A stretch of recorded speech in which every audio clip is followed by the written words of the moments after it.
Good morning, all. Morning, ma'am. Good morning, ma'am. Good morning, ma'am. Good morning, ma'am. Okay, good morning. നമ്മള് കഴിഞ്ഞ ക്ലാസ്സിൽ discuss ചെയ്തത് എന്താണ് നമ്മള് ഹ്യൂമൻ റിസോഴ്സ് മാനേജ്മെന്റിന്റെ കുറച്ച് ഭാഗങ്ങൾ എടുത്തു അല്ലെ. എന്തായാലും കഴിഞ്ഞ ക്ലാസ്സിൽ ഡിസ്കസ് ചെയ്തത് എന്തെങ്കിലും ഡൗട്ടുകളുണ്ടോ? വായിച്ചു നോക്കിയായിരുന്നോ?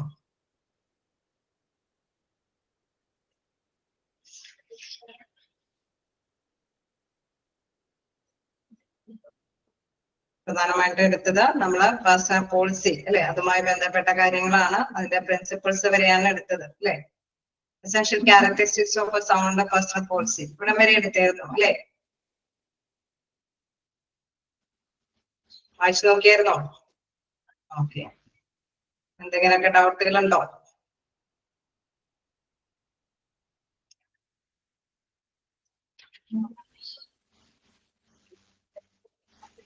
നമുക്കപ്പോ ഇന്ന് നെക്സ്റ്റ് അതിന്റെ കണ്ടിന്യൂവേഷൻ എടുക്കാം.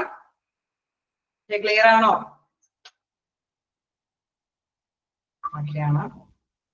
ഓക്കെ,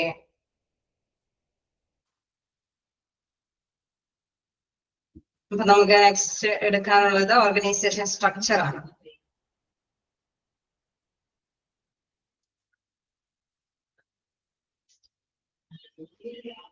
ഓക്കെ, അപ്പൊ നമ്മള് ഓരോരോ ടേം പഠിക്കുകയാണ്. ഹ്യൂമൻ റിസോഴ്സ് മാനേജ്മെന്റിന്റെ ഓരോ ടേം അല്ലെ. നമ്മളിപ്പോ നേരത്തെ പഠിച്ചു ഓർഗനൈസേഷന്റെ പോളിസി അല്ലെ. അവിടെ പ്രധാനമായിട്ടും അതിന്റെ പോളിസിയുടെ പ്രിൻസിപ്പിൾസും കാര്യങ്ങളൊക്കെ, നയങ്ങൾ എങ്ങനെയായിരിക്കണം എന്നൊക്കെയുള്ള കാര്യങ്ങൾ കണ്ടായിരുന്നു. അത് മാത്രമല്ല ഇനി നെക്സ്റ്റ് നോക്കാനുള്ളത് ഇതുമാതിരി തന്നെ എന്താണ് ഒരു സ്ട്രക്ചർ. ഒരു സ്ഥാപനത്തിന് അതിൻ്റെതായിട്ടൊരു ഘടനയുണ്ടാവും അല്ലെ. തീർച്ചയായിട്ടും ആ ഒരു രീതി നമ്മൾ നേരത്തെ പറഞ്ഞ അതിലെ നയങ്ങൾ പോലെ തന്നെ ഒരു ഘടനയുണ്ടാവും. നമുക്കറിയാം മേലധികാരികൾ ആരെയാണ് നമ്മൾ റെസ്പെക്ട് ചെയ്യേണ്ടത്, അപ്പൊ ആരിൽ നിന്നാണ് നമ്മൾ അനുവാദം മേടിക്കേണ്ടത്, അങ്ങനെയൊക്കെ ഉള്ളൊരു സ്ട്രക്ചർ അല്ലെ അതിനുണ്ടാവും. ഉണ്ടാവില്ലേ? ഉണ്ടാവോ? ഓക്കെ, നമുക്ക് അങ്ങനെ വരുമ്പോഴാണ് നമുക്ക് ചില കാര്യങ്ങളൊക്കെ പെട്ടെന്ന് തന്നെ ഡിസിഷനൊക്കെ എടുക്കാനും എന്താണ് ആരോടാണ് അധികാരികളോട് ചോദിച്ച് ഓരോ കാര്യങ്ങളൊക്കെ ലീഡ് ചെയ്ത് തന്നെ കാര്യങ്ങൾ മുന്നോട്ട് കൊണ്ടുപോകാനൊക്കെ സാധിക്കുള്ളൂ. അപ്പൊ ആ ഒരു ഘടന, അതായത് ഓരോ വ്യക്തികൾക്കും ആരെ റെസ്പെക്ട് ചെയ്യണം, ആരുടെ തൊഴിലുമായി ബന്ധപ്പെട്ടാണ് നമ്മളൊരു കണ്ടിന്യൂവേഷൻ നടത്തിക്കൊണ്ട് പോകേണ്ടത്, അങ്ങനെയൊക്കെയുള്ള ഒരു കൃത്യമായിട്ടൊരു ഘടനയുണ്ടാവും. ആ ഒരു സ്ട്രക്ചറിനെ കുറിച്ചിട്ടാണ് നമുക്ക് നെക്സ്റ്റ് പഠിക്കാനുള്ളത്. നോക്കാം. An organizational structure explain how activities like task allocation, coordination, and supervision are directed towards the achievement of organizational aims. അതായത് സ്ഥാപനത്തിന്റെ ആ ലക്ഷ്യം അല്ലെ, ആ ലക്ഷ്യം നേടിയെടുക്കാൻ വേണ്ടിയിട്ട് നമുക്കറിയാം ഒരു ടാസ്ക് ഉണ്ടാവും അല്ലെ, വലിയൊരു ടാസ്കുകൾ ഉണ്ടാവും. ആ ടാസ്ക് ഓരോരുത്തർക്കും വിഭജിച്ച് നൽകിയിട്ടുണ്ടാവും. അതിൽ ആക്ടിവിറ്റീസ് അല്ലെ, ഓരോരുത്തർക്കും അവരുടേതായിട്ടുള്ള പ്രവർത്തനങ്ങൾ ഉണ്ടാവും. ആ പ്രവർത്തനങ്ങളെല്ലാം കോർഡിനേറ്റ് ചെയ്ത് അല്ലെ, അതൊക്കെ ഏകോപിപ്പിച്ച് അതിനെ മേൽനോട്ടൊക്കെ നിർവഹിച്ച് ഒരു ദിശയിലേക്ക് വിടണം അല്ലെ. ഒരു ലക്ഷ്യം നേടിയെടുക്കാനായിട്ട് ഒരു ദിശയിലേക്ക് ഈ വർക്കുകളെയൊക്കെ ആക്ടിവിറ്റീസുകളെയൊക്കെ കോർഡിനേറ്റ് ചെയ്ത് അല്ലെ മേൽനോട്ട അധികാരികളുടെ മേൽനോട്ടത്തിലൊക്കെ ഡയറക്റ്റ് ചെയ്ത് വിടേണ്ടതുണ്ടാവും. അപ്പൊ ഇത്തരത്തിലുള്ള ഒരു സ്ട്രക്ചറിനെയാണ്, ഇത്തരത്തിലുള്ള ഒരു ഘടനയെയാണ് ഓർഗനൈസേഷൻ സ്ട്രക്ചർ എന്ന് വിശേഷിപ്പിക്കുന്നത്. ക്ലിയറായോ? ഓക്കെയാണോ? ഓക്കെ, അപ്പൊ എന്താണ് ഓർഗനൈസേഷൻ സ്ട്രക്ചർ എന്ന് പറയുന്നത്? ആ ലക്ഷ്യം നേടിയെടുക്കാനായിട്ട് അലോക്കേറ്റ് ചെയ്ത് കൊടുത്തിരിക്കുന്ന വർക്കുകളെല്ലാം, അവരുടെ വർക്കുകളൊക്കെ ഓരോരുത്തർക്കുമുള്ള അല്ലെ, ഓരോ എംപ്ലോയീസിനുമുള്ള ഡ്യൂട്ടികളൊക്കെ അത് പെർഫെക്റ്റ് ആയിട്ട് ചെയ്ത് അതിനെ ഏകോപിപ്പിച്ചുകൊണ്ട് അല്ലെ, അത് ഏകോപിപ്പിക്കാൻ നമുക്കറിയാം മേലധികാരികള് സൂപ്പർവൈസേഴ്സ് അവരെ കൺട്രോൾ ചെയ്യും അല്ലെ. എന്തെങ്കിലുമൊക്കെ ഡിഫോൾട്ട് ഒക്കെ ഉണ്ടെങ്കിൽ അതൊക്കെ ക്ലിയർ ചെയ്ത് കൊടുക്കും. then എന്താണ് അങ്ങനെ എല്ലാം ക്ലിയർ ചെയ്ത് എന്താണ് ഒരു ലക്ഷ്യത്തിലേക്ക് തന്നെ ഡയറക്റ്റ് ചെയ്യും. ആ നേർവഴിക്ക് തന്നെ നയിച്ചു തന്നെയായിരിക്കും ആ ലക്ഷ്യം നേടിയെടുക്കാനായിട്ട് സാധിക്കുന്നത്. ഈ ഒരു ഘടനയെയാണ് എന്തെന്ന് പറയുന്നത് ഓർഗനൈസേഷൻ സ്ട്രക്ചർ എന്ന് വിശേഷിപ്പിക്കുന്നത്. ഓക്കെ, നെക്സ്റ്റ് നമുക്ക് നോക്കാം. ഓക്കെ അല്ലേ? ഓക്കെ, നെക്സ്റ്റ് നോക്കാം. Concepts of organisation structure. Okay, അതിന്റെയൊക്കെ ആ ഒരു സംഘടനയുടെ ആ ഒരു ആശയങ്ങൾ എന്തൊക്കെയാണെന്ന് നോക്കാം. അതുമായി ബന്ധപ്പെട്ട ഈ ഒരു സ്ട്രക്ചറിന്റെ എന്താണ് ആശയങ്ങൾ എന്തൊക്കെയാണെന്നുള്ളതാണ്. ഫസ്റ്റ് വൺ പറയുന്നത് task accomplishment or personal satisfaction. നമുക്കറിയാം ഒരു ലക്ഷ്യം നേടിയെടുക്കുക, അതാണ് പ്രധാനപ്പെട്ട ആശയം അല്ലെ.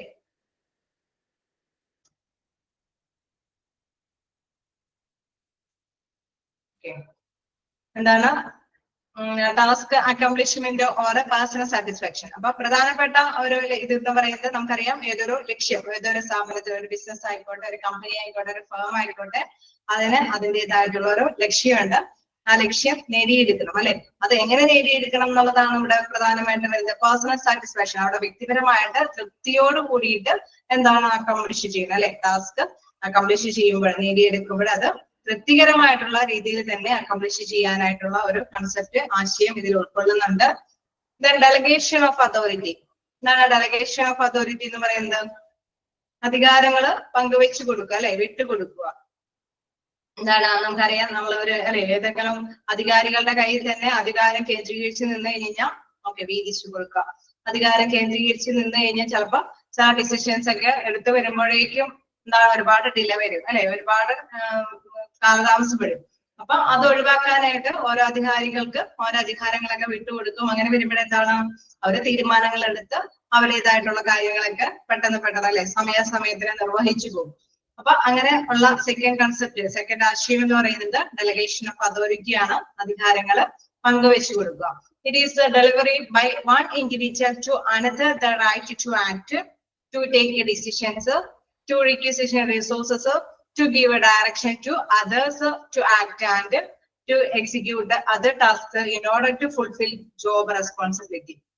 അതായത് ആ ഒരു ജോലിയുടെ ഉത്തരവാദിത്തങ്ങൾ നിറവേറ്റാൻ അല്ലെങ്കിൽ ആ ടാസ്ക് നിറവേറ്റുന്നതിന് ആവശ്യമായിട്ടുള്ള, അതുമായി ബന്ധപ്പെട്ട ചിലപ്പോൾ നമുക്കറിയാം മതിയായ റിസോഴ്സ് അതിനാവശ്യമായിട്ട് വരും, അല്ലെങ്കിൽ മതിയായ തീരുമാനങ്ങളൊക്കെ എടുക്കേണ്ടി വരും. അത്തരത്തിലുള്ള അധികാരങ്ങളെല്ലാം കൃത്യമായിട്ടുള്ള പേഴ്സൺസിന് വിട്ടുകൊടുക്കുക അല്ലെ. അങ്ങനെ വിട്ടുകൊടുത്താൽ മാത്രമാണ് അവരാവശ്യത്തിന് അവരെ റിസോഴ്സസ്, അതായത് നമുക്ക് ചിലപ്പോൾ അറിയാം അവിടെ മെഷീന്റെയോ അല്ലെങ്കിൽ എക്യുപ്മെന്റ്സിന്റെ ആവശ്യകതയുണ്ടാവാം, അല്ലെങ്കിൽ അതർ ഹ്യൂമൻ റിസോഴ്സിന്റെ ആവശ്യകതയുണ്ടാവാം. അതെല്ലാം അവര് സ്വരൂപിച്ചിട്ട് ആ ടാസ്കുകൾ നിർവഹിക്കാനായിട്ട് ശ്രമിക്കുകയുള്ളൂ. അങ്ങനെയല്ലേ? ആണോ? ഓക്കെ. അപ്പൊ ഒരു ജോലി അല്ലെ, മറ്റു ജോലികൾ നിർവഹിക്കാനുള്ള ആ ഒരു അവകാശം, അത് ആ ഒരു അവകാശമുള്ളവർക്ക്, അത് അധികാരമുള്ളവർക്ക് വിട്ടുകൊടുത്താൽ മാത്രമാണ് അവരത് കോർഡിനേറ്റ് ചെയ്ത് അല്ലെ, അത് കൈമാറി കൊടുത്ത് മാത്രമാണ് അവര് മറ്റുള്ള റിസോഴ്സസ് എല്ലാം കോർഡിനേറ്റ് ചെയ്ത് നല്ല നല്ല തീരുമാനങ്ങൾ എടുത്ത് അവരാ ലക്ഷ്യം നേടിയെടുക്കാനായിട്ട് ശ്രമിക്കുകയുള്ളൂ. ഓക്കെ. അപ്പൊ അതാണ് ഡെലിഗേഷൻ ഓഫ് അതോറിറ്റിയിൽ എടുത്ത് പറയുന്നത്. നെക്സ്റ്റ് നോക്കാം. എന്താണ് നമ്മൾ ഫസ്റ്റ് പറഞ്ഞു, task accomplishment or personal satisfaction പറഞ്ഞു. ദെൻ സെക്കൻഡ് ആണ് ഡെലിഗേഷൻ ഓഫ് അതോറിറ്റി, അധികാരം വിട്ടുകൊടുക്കുക അല്ലെ. It is the delivery by one individual to another the right to act, പ്രവർത്തിക്കാനുള്ള ഒരു അവകാശം വിട്ടുകൊടുക്കുക. ടു ടേക്ക് ഡിസിഷൻസ്, തീരുമാനങ്ങൾ എടുക്കാനുള്ളത്. ടു റിക്വിസിഷൻ റിസോഴ്സസ്, അവർക്ക് അവരുടെ ഡ്യൂട്ടി ചെയ്യാനായിട്ട് ആവശ്യമായ മതിയായ റിസോഴ്സസ് നേടിയെടുക്കാനുള്ളത്. To give direction to others to act അല്ലെ, മറ്റുള്ളവരെ ഇന്നത് ചെയ്യണമെന്ന് ഡയറക്റ്റ് ചെയ്യാനുള്ള അധികാരം. അങ്ങനെ അതൊക്കെ വിട്ടുകൊടുക്കുമ്പോഴെന്താണ് പ്രധാനമായിട്ടും in order to fulfil job responsibility, അവർക്ക് ആ ജോലിയുടെ ഉത്തരവാദിത്തങ്ങൾ കൃത്യമായിട്ട് നിർവഹിച്ചു പോകാനായിട്ട് സാധിക്കും. ഓക്കെ, ക്ലിയർ ആയോ? ഓക്കെ. നെക്സ്റ്റ് നോക്കുകയാണെങ്കിൽ proper span of supervision. Okay, proper span of supervision എന്ന് പറയുമ്പോൾ മതിയായ അല്ലെ ഒരു ശരിയായ ഒരു മേൽനോട്ട കാലയളവ്, മീൻസ് ഒരു അധികാരികൾ തമ്മിലുള്ള ഒരു നിശ്ചിതമായ വിടവ് അല്ലെ. നമുക്കൊരു മേലാധികാരിയുണ്ട്, അവരെ റെസ്പെക്ട് ചെയ്യണം, അതോടൊപ്പം തന്നെ അവരോടൊപ്പം തന്നെ സഹപ്രവർത്തനത്തോടു കൂടിയിട്ട് പ്രവർത്തിക്കേണ്ടതുണ്ടാവും അല്ലെ. നമുക്ക് അങ്ങനെയാണ് അധികാരികളെ ബഹുമാനിക്കേണ്ടതും അവര് പറയുന്നത് കേൾക്കുകയും ചെയ്യാം. പക്ഷെ ഭയങ്കരമായിട്ടുള്ള സ്ട്രെസ്സോടു കൂടി അധികാരി, മീൻസ് അവര് ഭയങ്കര കർക്കശക്കാരാണെങ്കിൽ തീർച്ചയായിട്ടും നമുക്കറിയാം ചില ഡൗട്ടുകളൊന്നും അവരോട് ചോദിക്കാനായിട്ട് പറ്റാതെ വരും അല്ലെ. അപ്പൊ മതിയായ ഒരു അകലം അവർ തമ്മിൽ ഉണ്ടാവണം അല്ലെ. മേലധികാരികൾ തമ്മിൽ മതിയായ ഒരു അകലം വേണം, റെസ്പെക്ട് ചെയ്യാനും. എന്താണ് ഭയങ്കര അകലം പാടാനും പാടില്ല. കാരണം എന്താണ് അവർക്ക് എന്തെങ്കിലും ബുദ്ധിമുട്ടുകൾ വരുമ്പോഴൊക്കെ ഷെയർ ചെയ്ത് ഒന്നിച്ച് ചെയ്യുക അല്ലെ, കൈകാര്യം ചെയ്യാനായിട്ടുള്ള ഒരു സൗഹൃദമായിട്ടുള്ള ഒരു അന്തരീക്ഷവും ഉണ്ടായിരിക്കണം. ഇതാണ് മറ്റൊരു കൺസെപ്റ്റ്, മറ്റൊരു ആശയം എന്ന് പറയുന്നത്. ഈ സ്ട്രക്ചർ ക്രിയേറ്റ് ചെയ്യുമ്പോൾ മതിയായ ഒരു അകലം, അവരുടെ ജീവനക്കാർ തമ്മിൽ മതിയായ ഒരു ബന്ധം സ്ഥാപിക്കാനായിട്ടുള്ള കാര്യം കൂടി ശ്രദ്ധിക്കേണ്ടതുണ്ട്. നെക്സ്റ്റ് വരികയാണെങ്കിൽ ഓക്കെ ആണോ? മൈൻഡ് ഓക്കെ ആണോ?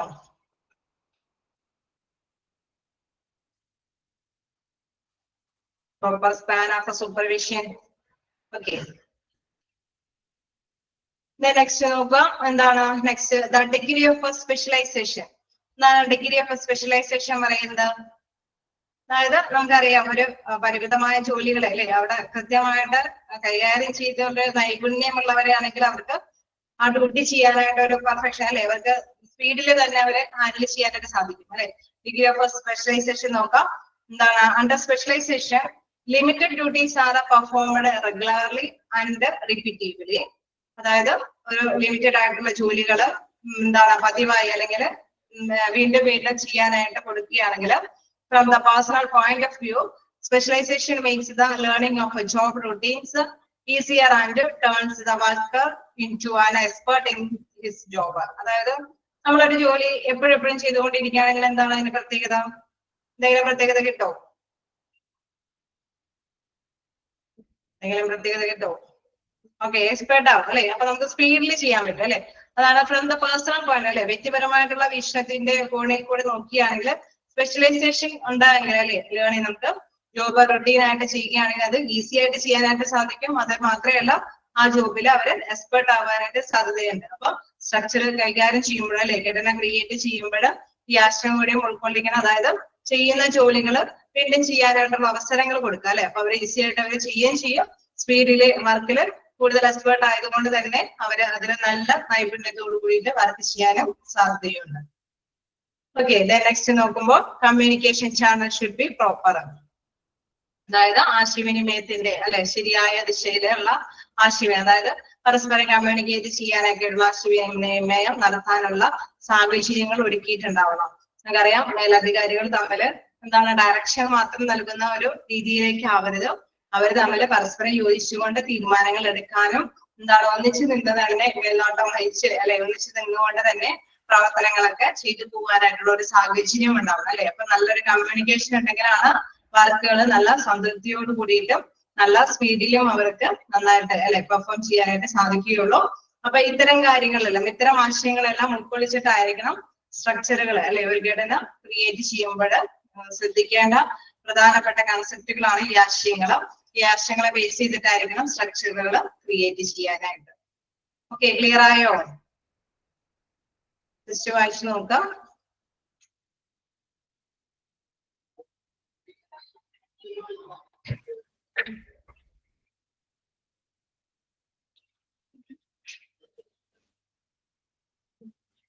ാണ് കണ്ടിന്യൂ ചെയ്ത് പോയിക്കോട്ടെ. ഓക്കെ, നമുക്കറിയാവുന്നതാണ് അല്ലെ, വലിയ പ്രശ്നമില്ല. നെക്സ്റ്റ് നോക്കുകയാണെങ്കിൽ അടുത്തൊരു ടേം ഹ്യൂമൻ റിസോഴ്സ് പ്ലാനിങ്. എന്താണ് ഹ്യൂമൻ റിസോഴ്സ് പ്ലാനിങ്ങിനെ കുറിച്ചിട്ട് എന്താണെന്ന് നോക്കാം. Human resource planning, the most valuable asset of an organization is the human resources and not the money or the physical equipment. നമ്മള് അല്ലെ ആദ്യം ഇൻട്രൊഡക്ഷനിലൊക്കെ കണ്ടു പ്രധാനപ്പെട്ട ഒരു റിസോഴ്സസ് എന്ന് പറയുന്ന ഒരു വിഭവം എന്ന് പറയുന്നത് ഹ്യൂമൻ റിസോഴ്സസ് ആണ്. എന്തിനേക്കാളും കേസ് മണിയേക്കാൾ അല്ലെ നമുക്കറിയാം പണത്തിനേക്കാളും മറ്റു വലിയ വലിയ എക്യുപ്മെന്റ്സിനേക്കാളൊക്കെ ഏറ്റവും ഇമ്പോർട്ടന്റ് ആയിട്ടുള്ള ഒരു റിസോഴ്സ് എന്ന് പറയുന്നത് എന്താണ്? ഓർഗനൈസേഷന്റെ ഒരു പ്രധാനപ്പെട്ട റിസോഴ്സസ് എന്ന് പറയുന്നത് അല്ലെങ്കിൽ വാല്യുബിൾ അസറ്റ് എന്ന് പറയുന്നത് വിശേഷിപ്പിക്കാവുന്ന റിസോഴ്സസ് ഏതാണ്? ഹ്യൂമൻ. ഓക്കെ, മനുഷ്യന്റെ വിഭവശേഷിയാണ് അല്ലെ. ഹ്യൂമൻ റിസോഴ്സസ് ആണ് മോസ്റ്റ് വാല്യുബിൾ. അത് മിക്കപ്പോഴും പോയിന്റ്സ് കാണാറുണ്ട്, അതുകൊണ്ട് ജസ്റ്റ് ഒന്ന് നോട്ട് ചെയ്തേരെ. Most valuable asset of an organisation is human resources and not the money or physical equipment. Next നോക്കുകയാണെങ്കിൽ human resource or man power planning is the process with which management determines how an organization should move from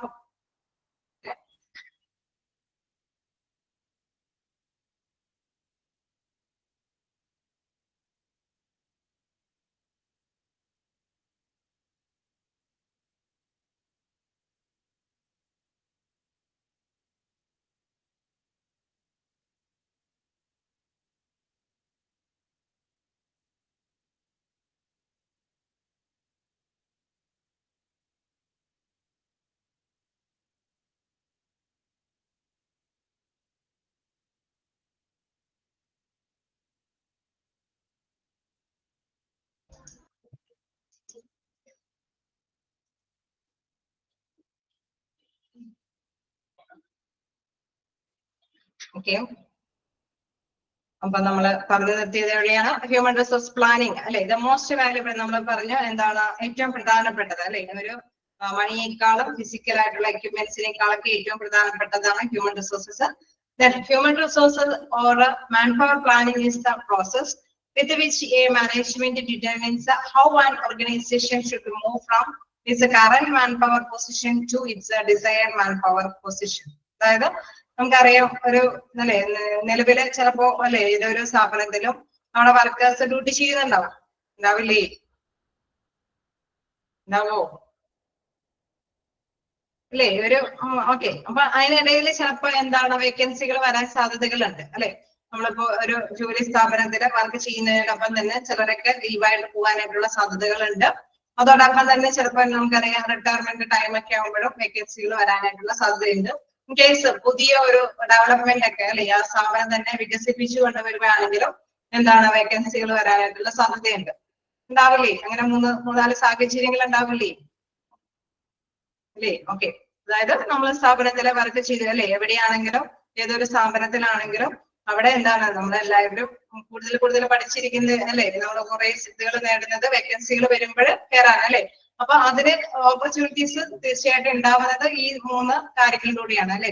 in case ചിലപ്പോഴെങ്കിലും അവിടുന്ന് എന്താണ് അവിടെയുള്ള തൊഴിലാളികൾ വിട്ടുപോകാൻ സാധ്യതയുണ്ട്. Then അതല്ലെങ്കിൽ retirement വന്ന വേക്കൻസികൾ വരാൻ സാധ്യതയുണ്ട്. ദെൻ പുതിയ ഡെവലപ്മെന്റ് കാര്യങ്ങളൊക്കെ അല്ലെ, വികസന പ്രക്രിയകളൊക്കെ വരുന്നതനുസരിച്ചിട്ട് എന്താണ് സ്ഥാപനം വികസിക്കുകയാണെങ്കിലും വേക്കൻസികൾ വരാനൊക്കെ ആയിട്ടുള്ള സാധ്യതയുണ്ട് അല്ലെ. അപ്പൊ അങ്ങനെ വരുമ്പോഴെന്താണ് തീർച്ചയായിട്ടും എന്താണ് അവിടെ മാൻ പവർ പൊസിഷന്റെ ഒരു ആവശ്യകത വരികയാണ് അല്ലെ. അവിടെ എന്താണ് പറയുന്നത്? Human resources or man power planning is the process with which a management determines how an organization should move from its current manpower position to its desired manpower position അല്ലെ. അവിടെ നേരത്തെ കൂട്ടി തീരുമാനിച്ച ഒരു മാൻ പവർ പൊസിഷനിലേക്ക് ഇപ്പൊ നിലവിലുള്ള ഒരു മാൻ പവർ പൊസിഷൻ അനുസരിച്ചിട്ട് ഇനി എന്തെങ്കിലും അല്ലെ തീരുമാനങ്ങൾ വേണ്ടി വരുമോ അല്ലെ, അത് തീർച്ചയായിട്ടും അവിടെ മാനേജ്മെന്റ് തീരുമാനിക്കേണ്ടതുണ്ട്. നിലവില് ഓക്കെയാണ്, പക്ഷെ ഇനി നമ്മളിപ്പോ വികസിപ്പിച്ചൊക്കെ കൊണ്ടുവരികയാണെങ്കിൽ അവിടെ വേക്കൻസികൾ വരാം അല്ലെ. ഇൻ കേസ് ലീവുകൾ വരാം, റിട്ടയർമെന്റുകൾ വരാം, അങ്ങനെയുള്ള സാഹചര്യങ്ങളെല്ലാം അവിടെ എന്താണ് ഹ്യൂമന്റെ ഒരു വേക്കൻസികൾ വരാനായിട്ടുള്ള സാധ്യതകളുണ്ട്. ഉണ്ടാവില്ലേ? ഉണ്ടാവോ? ഓക്കെ. അപ്പൊ നമുക്ക് നോക്കാം എന്താണ് ഇവിടെ പ്രധാനമായിട്ടും through planning a management strives to have the right number and the right kind of people at the right place at the right time to do things which result in both the organization and the individual receiving the maximum long range benefits. അപ്പൊ നമുക്കറിയാം ഇങ്ങനെ വേക്കൻസികളൊക്കെ വരുമ്പോൾ നമുക്കറിയാം ഒരു അല്ലെ അനുയോജ്യമായിട്ടുള്ള പേഴ്സൺസിനെ അവിടെ appointment ചെയ്യണം. ഏത് വേക്കൻസി വന്നാലും ഇപ്പൊ ഒരു ഹോസ്പിറ്റലിലൊക്കെ നമ്മൾ എടുത്തു കഴിഞ്ഞാൽ ഡോക്ടർമാരുടെ വേക്കൻസി ഉണ്ടാവും, നഴ്സുമാരുടെ വേക്കൻസി ഉണ്ടാവും, ടെക്നീഷ്യന്മാരുടെ വേക്കൻസി ഉണ്ടാവും, ഫ്രണ്ട് ഓഫീസിലെ അല്ലെ ക്ലറിക്കൽ ഡ്യൂട്ടി ചെയ്യുന്നവരുടെ വേക്കൻസി ഉണ്ടാവും, ക്ലീനിങ് സ്റ്റാഫുകളുടെ വേക്കൻസി ഉണ്ടാവും. അങ്ങനെ വ്യത്യസ്ത വേക്കൻസികളുണ്ട് അല്ലെ. അപ്പൊ നമുക്കറിയാം അവിടേക്ക് ഈ വേക്കൻസി ഫില്ല് ചെയ്യാൻ എന്താണ് അനുയോജ്യമായ വ്യക്തികളെ നമുക്ക് അവിടെ അപ്പോയിന്റ്മെന്റ് കൊടുക്കേണ്ടതായിട്ട് വരും. ഉണ്ടാവില്ലേ? അല്ലെ, മതിയായ നല്ല കഴിവിട്ട് എക്സ്പീരിയൻസ്ഡ് ആയിട്ടുള്ള പേഴ്സൺസിന് അപ്പോയിന്റ്മെന്റ് കൊടുക്കേണ്ടതുണ്ടാവും. അപ്പൊ അതനുസരിച്ചിട്ട് ഇവർക്ക് എന്താണ് കുറെ പ്ലാനുകൾ അല്ലെ മാനേജ്മെന്റിന് അത് നിർവഹിക്കേണ്ടതുണ്ട്. Through planning a management strives to have the എന്താണ് പ്രധാനമായിട്ടും പറയുന്നത് പരിശ്രമിക്കുന്നത് അല്ലെ, മാനേജ്മെന്റ് പരിശ്രമിക്കുന്നത് to have the right number and the right kind of people at the right place at the right time അല്ലെ.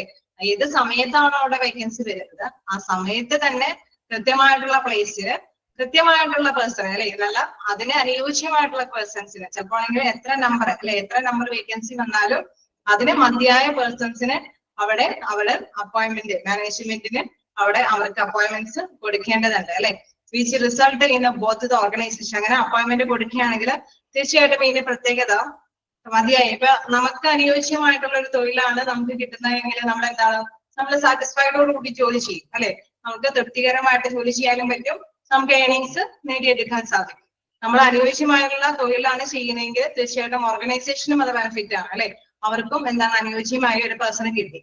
അപ്പൊ അതുകൊണ്ട് തന്നെ പറയുന്നത് both the organisation and the individual receiving the maximum long range benefit. അങ്ങനെ മതിയായ പേഴ്സണെ അനുയോജ്യമായ പേഴ്സണെയാണ് നിയമിക്കുന്നതെങ്കിൽ എന്താ പ്രത്യേകത? ആ ഇൻഡിവിജ്വലിനും സാറ്റിസ്ഫൈഡോടുകൂടി വർക്ക് ചെയ്യാൻ സാധിക്കും, ഓർഗനൈസേഷനും നല്ല റിസൾട്ട് നേടിയെടുക്കാനായിട്ട് സാധിക്കും. ക്ലിയർ ആവുന്നുണ്ടോ?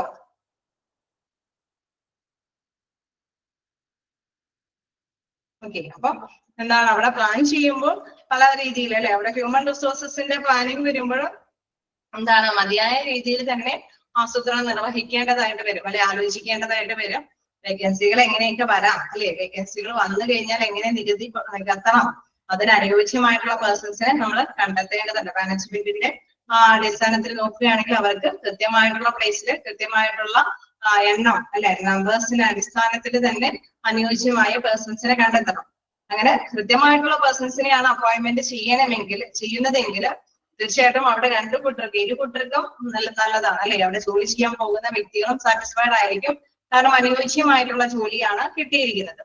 അപ്പൊ അതുകൊണ്ട് തന്നെ അവര് തൃപ്തിയോട് കൂടിയിട്ടും വർക്ക് ചെയ്യാനായിട്ട് ശ്രമിക്കും. അവരുടെ റിസൾട്ടും നല്ല രീതിയിലുള്ള റിസൾട്ട് തന്നെയായിരിക്കും അവര് ലഭ്യമാക്കുന്നത്.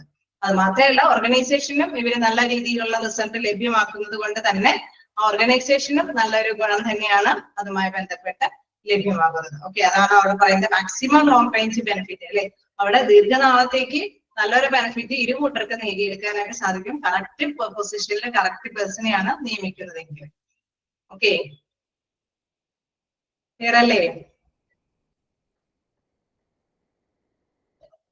ഓക്കെ, അപ്പൊ ഇനി നമുക്ക് നെക്സ്റ്റ് ഭാഗത്തേക്ക് പോകാം. ജസ്റ്റ് വായിച്ചു നോക്കേണ്ടതുണ്ടെങ്കിൽ ഒന്ന് വായിച്ചു നോക്കിയേരെ. ആർക്കെങ്കിലും എവിടെയെങ്കിലും ഡൗട്ട് ഉണ്ടെങ്കിൽ ക്ലിയർ ചെയ്ത് പോവാം.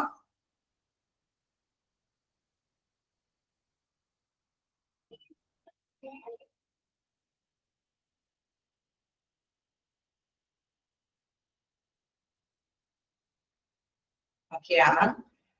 ഓക്കെ, നമുക്കപ്പോ അതുമായി ബന്ധപ്പെട്ട പ്രോസസ്സിലേക്ക് നോക്കാം അല്ലെ. ഇങ്ങനെ ഹ്യൂമൻ റിസോഴ്സിനെ നമ്മൾ കണ്ടെത്തണമെങ്കിൽ ഒരു വലിയൊരു പ്രോസസ്സ് നടക്കുന്നുണ്ടെന്നുള്ള കാര്യം എനിക്ക് ഏകദേശം മനസ്സിലായി അല്ലെ. അവിടെ വേക്കൻസികൾ വരാനായിട്ടുള്ള സാധ്യതകളൊക്കെ അനലൈസ് ചെയ്യേണ്ടതുണ്ട്. വേക്കൻസിക്ക് അനുയോജ്യമായ പേഴ്സൺസിനെ ഏത് രീതിയിൽ കണ്ടെത്തണം അല്ലെ, ഏതൊക്കെ രീതിയിൽ ആപ്ലിക്കേഷനൊക്കെ ക്ഷണിച്ച് അത് കണ്ടെത്തുന്നുണ്ട്. ദെൻ അവർക്ക് കൃത്യമായിട്ടുള്ള അപ്പോയിന്റ്മെന്റ്സും കാര്യങ്ങളൊക്കെ കൊടുക്കേണ്ടതുണ്ട്. അങ്ങനെ പല സ്റ്റെപ്പുകളുണ്ട് അല്ലെ. അപ്പൊ അതുമായി ബന്ധപ്പെട്ട് വരുമ്പോൾ കുറച്ച് പ്രോസസ്സ്, ഈ പ്ലാനിങ്ങിനെ കുറിച്ചിട്ടുള്ള കുറച്ച് പ്രോസസ്സ് നോക്കാം.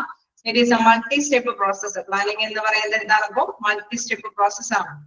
ഓക്കെ, അണ്ടർലൈൻ ചെയ്യുക. It is a multi step process. അതിലെ ഫസ്റ്റ് പ്രോസസ്സ് എന്താ പറയുന്നത്? To decide goal or aims. First പറയുന്നത് അതായത് ഗോൾ അല്ലെങ്കിൽ എയിം അല്ലെ, എന്താണ് ലക്ഷ്യം എന്നുള്ളത് തീരുമാനിക്കുക എന്നുള്ളതാണ്. അപ്പൊ അതിലെന്താണ് പറയുന്നത്? The main purpose is the one of the matching or fitting employee abilities to enterprise requirements emphasising on a future instead of present arrangements. അതായത് നമുക്കിപ്പോ നിലവിൽ ആ സ്ഥാപനം അല്ലെ നല്ല കൃത്യമായിട്ട് തന്നെ റുട്ടീനായിട്ട് വർക്ക് ചെയ്ത് പോവുകയാണ്. ഇപ്പൊ അവിടെ നിലവിൽ പ്രശ്നമൊന്നുമില്ല സ്ഥാപനത്തിൽ, പക്ഷെ ഭാവിയിൽ വരാം അതിനെ കുറിച്ചിട്ടാണ് പ്ലാൻ ചെയ്യുന്നത് അല്ലെ.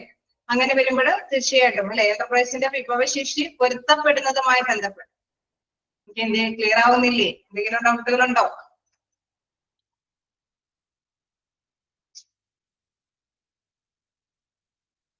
എന്തെങ്കിലും ഡൗട്ടുകളുണ്ടോ? സ്പീഡ് കൂടുതലോ എന്തെങ്കിലും ഉണ്ടോ?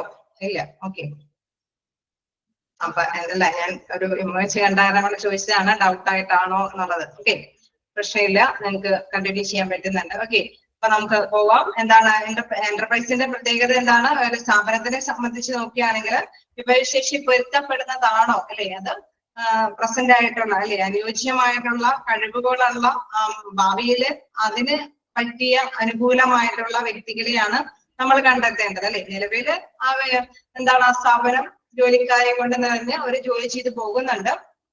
പക്ഷെ ഇനി അല്ലെ വരാൻ സാധ്യതയുള്ള enterprise requirements emphasising on future instead അല്ലെ, അവിടെ ഭാവിയിൽ വരാൻ ചാൻസ് ഉള്ള ആ ഒരു ആവശ്യകത അല്ലെ, ആ ഒരു റിക്വയർമെന്റ്സ് അതിന് ഫിറ്റിംഗ് ആയിട്ടുള്ള എംപ്ലോയീസിനെ നമ്മൾ കണ്ടെത്തണം അല്ലെ. അതാണ് പ്രധാനമായിട്ടുള്ള എയിം എന്ന് പറയുന്നത്. ഓക്കെ, ഫസ്റ്റ് കാര്യം എന്ന് പറയുന്നത്, ഫസ്റ്റ് പ്രോസസ് എന്ന് പറയുന്നത് നിലവിൽ ഓക്കെയാണ്, ഭാവിയിൽ അവിടെ ചാൻസ് വരാം, അതിന് അല്ലെ അതിന്റെ ആവശ്യകതയ്ക്ക് വേണ്ടിയിട്ട് അനുയോജ്യമായിട്ടുള്ള ഫിറ്റിംഗ് ആയിട്ടുള്ള എംപ്ലോയീസിനെ അവര് കണ്ടെത്തുക അല്ലെ, അതിനെ അറേഞ്ച് ചെയ്യുക എന്നുള്ളതാണ് പ്രധാനമായിട്ടുള്ള ഫസ്റ്റ് പ്രോസസ്. ഓക്കെ അല്ലേ? ഫസ്റ്റ് പ്രോസസ് ഓക്കെ ആണോ?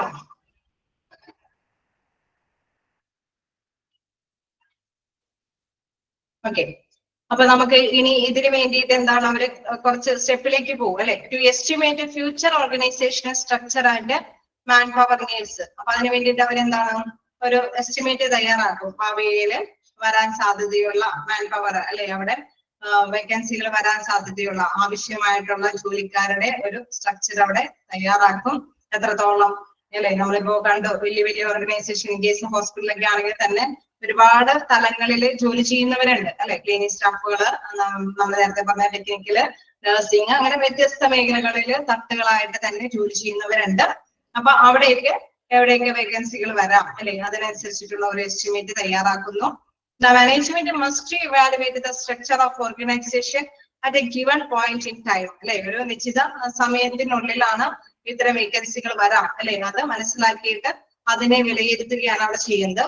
For this evaluation, the number and the type of employees required must be determined. അപ്പൊ അവിടെ ഇങ്ങനെ വിലയിരുത്തുമ്പോൾ പ്രധാനമായിട്ടും ആലോചിക്കും, എന്തായിരിക്കും ആലോചിക്കുന്നത്, എത്രത്തോളം എണ്ണം ആവശ്യം വരും, അത് ഏത് തരത്തിലുള്ള എണ്ണമായിരിക്കും അല്ലെ, എത്രത്തോളം എണ്ണം അല്ലെ. ഇൻ കേസ് ക്ലിനിക് സ്റ്റാഫുകൾ പോകാൻ സാധ്യതയുണ്ട്, അത് എത്ര പേരാണ്. നഴ്സിംഗ് സ്റ്റാഫുകൾ പോകാൻ സാധ്യതയുണ്ട്, റിട്ടയർമെന്റ് ചെയ്ത് പോകാൻ സാധ്യതയുണ്ട്, അല്ലെങ്കിൽ ലീവിന് പോകാൻ സാധ്യതയുണ്ട്, അല്ലെങ്കിൽ എന്താണ് അല്ലെ, വേറെ ഏതെങ്കിലും ചിലപ്പോ പെട്ടെന്ന് തന്നെ അല്ലെ, ഇൻ കേസ് പെട്ടെന്ന് തന്നെ ചിലപ്പോ ഏതെങ്കിലും നല്ലൊരു ഫേമില് അവർക്ക് താല്പര്യം ഉണ്ടെങ്കിൽ അവിടുന്ന് വിട്ടുപോവുകയാണെങ്കിൽ അങ്ങനെ വരാനുള്ള സാധ്യതയുണ്ട് അല്ലെ. അപ്പൊ അതിനെ കുറിച്ചിട്ട് ഒരു ഏകദേശം ഒരു ഇവാലുവേഷൻ അവര് എസ്റ്റിമേറ്റ് ചെയ്യും. ഓക്കെ, ക്ലിയർ അല്ലേ? അപ്പൊ ആദ്യം തന്നെ അല്ലെ മനസ്സിലാക്കുക. രണ്ടാമതായിട്ട് എസ്റ്റിമേറ്റ്, എത്രത്തോളം എണ്ണവും തരവുമാണ് എന്നുള്ളത്, എത്രത്തോളം എണ്ണം വേക്കൻസികൾ വരാം, അത് ഏത് തരത്തിലുള്ള വേക്കൻസികളാണ് എന്നുള്ളതുമാണ് സെക്കൻഡ് പ്രോസസ്സിൽ പറയുന്നത്. ദെൻ തേർഡ് വൺ പറയുമ്പോൾ ടു ഓഡിറ്റ് ഹ്യൂമൻ റിസോഴ്സ് എന്നാണ്. ടു ഓഡിറ്റ് ഹ്യൂമൻ റിസോഴ്സ് എന്ന് പറയുന്നത്, once the future human resource need are estimated, the next step is to decide the present supply of manpower resources. Okay, നമ്മൾ ഇങ്ങനെ ഒരു estimate തയ്യാറാക്കുമ്പോൾ തീർച്ചയായിട്ടും ഇപ്പൊ നിലവിൽ നമുക്ക് ലഭ്യമാകാൻ അല്ലെ, ഒരു അവിടെ നിലവിലുള്ള പ്രസന്റ് ആയിട്ടുള്ള വേക്കൻസികൾ സപ്ലൈ നിലവിൽ ഉണ്ടാവുമായിരിക്കും. തീർച്ചയായിട്ടും ഇന്റർവ്യൂ കഴിഞ്ഞ കുറച്ച് പേരെ അല്ലെ നമുക്ക് വിളിക്കാം, വേക്കൻസി വരുന്നത് അനുസരിച്ചിട്ട് നിങ്ങളെ വിളിക്കാം എന്ന് പറഞ്ഞ് റെഡിയാക്കി നിർത്തിയവരും ഉണ്ടാവില്ലേ? അങ്ങനെ ഉണ്ടാവില്ലേ? ഓക്കെ, അങ്ങനെ വിളിക്കാമെന്ന് പറഞ്ഞ് റെഡിയാക്കി നിർത്തിയവര് വേക്കൻസിന്റെ അകത്ത് വെയിറ്റ് ചെയ്യുന്നുണ്ടാവും അല്ലെ. അപ്പൊ അങ്ങനെയുള്ളവര് ഉണ്ടോ എന്നുള്ളത് ആദ്യം തന്നെ നോക്കും. This is done through what is called skill inventory. ഇനി അടുത്തൊരു സെക്ഷൻ നിങ്ങൾ പഠിക്കുകയാണ്. അതായത് നിലവില് ഇപ്പോ വേക്കൻസി ആയിട്ട് എങ്ങനെ നിൽക്കുന്നവരുമുണ്ട്. പിന്നെ ഒരു കാര്യമുള്ളത്, ചിലപ്പോഴൊക്കെ അല്ലെ ഈ റിട്ടയർമെന്റ് സംഭവങ്ങളൊക്കെ വരുമ്പോഴുള്ള പ്രത്യേകത എന്താണ്? ഒരു ഫോർ എക്സാമ്പിളിലേക്ക് നോക്കാം, നമുക്ക് അങ്ങനെ പെട്ടെന്ന് തന്നെ ഇതിലേക്ക് പോകാനായിട്ടുള്ള ഒരു രീതിയാണ്. ഒരു റിട്ടയർമെന്റ് ഒക്കെ ഒരു സ്ഥാപനത്തിൽ ഉണ്ടെങ്കിൽ അവരെന്താ ചെയ്യുക, റിട്ടയർമെന്റ് നടത്തി കൊടുക്കുകയും ചെയ്യും. ആ വേക്കൻസി ഫില്ല് ചെയ്യാൻ മതിയായ പേഴ്സൺസ് നമ്മുടെ ഇൻസ്റ്റിറ്റ്യൂട്ടിൽ തന്നെ ഉണ്ടോ എന്നുള്ളത് ഇവാലുവേറ്റ് ചെയ്യും. അതായത് എക്സ്പീരിയൻസ്ഡ് ക്വാളിഫൈഡ് ആയിട്ടുള്ള പേഴ്സൺ ഉണ്ടെങ്കിൽ അവരെ എന്താണ് ആ റിട്ടയർ ചെയ്ത പോസ്റ്റിലേക്ക് കയറ്റും അല്ലെ. പിന്നെ താഴെ തട്ടിലുള്ള വേക്കൻസികളിലേക്കായിരിക്കും റിക്രൂട്ട്മെന്റ് നടത്തി പേഴ്സൺസിന് അപ്പോയിന്റ്മെന്റ് കൊടുക്കുന്നത്. ആണോ? അങ്ങനെയാണോ പൊതുവെ നടക്കാറ്? അങ്ങനെ നടക്കില്ലേ? ഓക്കെ, അപ്പൊ അത് തന്നെയാണ് അവിടെ പ്രധാനമായിട്ട് മനസ്സിലാക്കേണ്ടത്. ഇവിടെ ഒരു സ്കിൽ ഇൻവെന്ററി എന്നുള്ള ഒരു ടോപ്പിക് നിങ്ങൾ പഠിക്കുന്നുണ്ട്. അതായത് സ്കിൽ ഇൻവെന്ററി എന്ന് പറയുമ്പോൾ ഇങ്ങനെയൊക്കെയുള്ള റിട്ടയർമെന്റ് സാഹചര്യങ്ങൾ വരുമ്പോഴാണ് സ്കിൽ ഇൻവെന്ററി എടുത്ത് നോക്കുന്നത്. മതിയായ എക്സ്പീരിയൻസ് ആയിട്ടുള്ള ക്വാളിഫൈഡ് ആയിട്ടുള്ള പേഴ്സൺസ് നിലവിൽ നമ്മുടെ ഫേമിൽ ഉണ്ടോ, അപ്പൊ അവരെ എന്താണ് ആ റിട്ടയർമെന്റ് ചെയ്തിരിക്കുന്ന വേക്കൻസിയിലേക്ക് സ്ഥാനക്കയറ്റങ്ങൾ നടത്തി അവരെ അപ്പോയിന്റ്മെന്റ് ചെയ്യും. അങ്ങനെ ചെയ്യുമ്പോൾ എന്താ പ്രത്യേകത? വർക്കേഴ്സിനും സാറ്റിസ്ഫൈഡ് ആണ് അല്ലെ, നമുക്ക് സ്ഥാനക്കയറ്റം കിട്ടി അല്ലെ. അപ്പൊ അവർ ഇച്ചിരി കൂടി നല്ല എഫിഷ്യന്റ് ആയിട്ട് കാര്യക്ഷമതയോട് കൂടിയിട്ട് വർക്ക് ചെയ്യാനായിട്ട് സന്നദ്ധരാകും. ശരിയല്ലേ? അങ്ങനെ ഉണ്ടാവില്ലേ? ഓക്കെ, അപ്പൊ അതുകൊണ്ട് തന്നെ നമുക്കറിയാം അങ്ങനെ അതിന് വേണ്ടിയിട്ട് ടെസ്റ്റ് എഴുതി അല്ലെ അവരെ എക്സ്പീരിയൻസ് ഒക്കെ സമ്പാദിച്ചുകൊണ്ട് തന്നെ ജോലി ചെയ്യുന്നവരുണ്ട്. അപ്പൊ തീർച്ചയായിട്ടും വേക്കൻസി വരുന്നതനുസരിച്ചിട്ട് അവർക്ക് സ്ഥാനക്കയറ്റം കിട്ടും. അപ്പൊ ഇത് നെക്സ്റ്റ് പറയുന്നത് സ്കിൽ ഇൻവെന്ററി ആണ്. അതായത് skill inventory consist of a data about each employees skills, abilities, work performance, preference and other items of information indicating this overall value to the company. അതായത് അവിടെ വർക്ക് ചെയ്യുന്ന എംപ്ലോയീസ്, അവിടെ work ചെയ്യുന്ന ഓരോ എംപ്ലോയീസിനെയും കുറിച്ച് അവര് ആ കമ്പനിക്ക് വേണ്ടിയിട്ട് എന്തൊക്കെ പ്രവർത്തിച്ചു അല്ലെ, ചില സമയത്തൊക്കെ ചില ഡിഫിക്കൽട്ട് സ്റ്റേജിലൊക്കെ അവര് അവരുടേതായിട്ടുള്ള പെർഫോമൻസ് പ്രകടമാക്കിയിട്ടുണ്ടാവും. ഇതല്ലേ എന്തെങ്കിലും ടാർഗറ്റുകളൊക്കെ അക്കോംപ്ലിഷ് ചെയ്തിട്ടുണ്ടാവും അവര് എഫിഷ്യന്റ് ആയിട്ടുള്ള വർക്കോട് കൂടിയിട്ട്. അത് മാത്രമല്ല ആ എംപ്ലോയിയുടെ ഓരോ കഴിവുകൾ അല്ലെങ്കിൽ അവരുടെ പ്രത്യേകമായിട്ടുള്ള എബിലിറ്റീസ് അല്ലെ, പ്രത്യേക ബുദ്ധിമുട്ടുള്ള സ്റ്റേജുകളിലൊക്കെ ഉള്ള അവരുടെ കാര്യങ്ങള്, വർക്ക് എക്സ്പീരിയൻസുകൾ, വർക്ക് പെർഫോമൻസുകൾ, അതേമാതിരി തന്നെ ക്വാളിഫിക്കേഷൻസ്, ഇതെല്ലാം തന്നെ ആ സ്കിൽ ഇൻവെന്ററിയിൽ രേഖപ്പെടുത്തിയിട്ടുണ്ടാവും ഓരോ പേഴ്സൺസിന്റെ. അപ്പൊ അതനുസരിച്ചിട്ടായിരിക്കും എന്താണ് ഇങ്ങനെയുള്ള വേക്കൻസികളൊക്കെ ഫില്ല് ചെയ്യുന്നത്. ആദ്യം അവിടെ നിലവിലുള്ള എംപ്ലോയീസിന്റെ അവരുടെ എന്താണ് ക്വാളിഫിക്കേഷനും എക്സ്പീരിയൻസും ആ കമ്പനിക്ക് വേണ്ടിയിട്ടുള്ള അവരുടെ പ്രധാനപ്പെട്ട പെർഫോമൻസുകളൊക്കെ ഞാൻ പറഞ്ഞു. ചില വെല്ലുവിളികൾ നിറഞ്ഞ സാഹചര്യങ്ങളിലൊക്കെ അവര് മുന്നിട്ട് നിന്ന് ചില കാര്യങ്ങളൊക്കെ ചെയ്തിട്ടുണ്ടാവും അല്ലെ, അതൊക്കെ നോട്ടബിൾ ആയിട്ട് തന്നെ അവിടെ റെക്കോർഡിക്കലി രേഖപ്പെടുത്തിയിട്ടുണ്ടാവും. തീർച്ചയായിട്ടും അതൊക്കെ ഇവാലുവേറ്റ് ചെയ്ത് ഇങ്ങനെയുള്ള പേഴ്സൺസിനൊക്കെ ആ വേക്കൻസികൾ ഇങ്ങനെ റിട്ടയർമെന്റ് കാര്യങ്ങളൊക്കെ ആയിട്ട് വിട്ടുപോകുന്ന ആ തലങ്ങളിലേക്കൊക്കെ അപ്പോയിന്റ്മെന്റ് കൊടുക്കും. ഓക്കെ, ക്ലിയർ ആയോ? ആണ് ഓഡിറ്റ് ഹ്യൂമൻ റിസോഴ്സസ് എന്ന് പറയുന്നത്. അവലോകനം ചെയ്യുക, നിലവിലെ ഹ്യൂമൻ റിസോഴ്സസിനെ കുറിച്ചിട്ട് അവലോകനം ചെയ്യുക. ക്ലിയർ ആയോ? ആണോ? ഇങ്ങനെ വീണ്ടും പറയേണ്ടതുണ്ടോ? Supply of man power resources. Okay, നോക്കാം.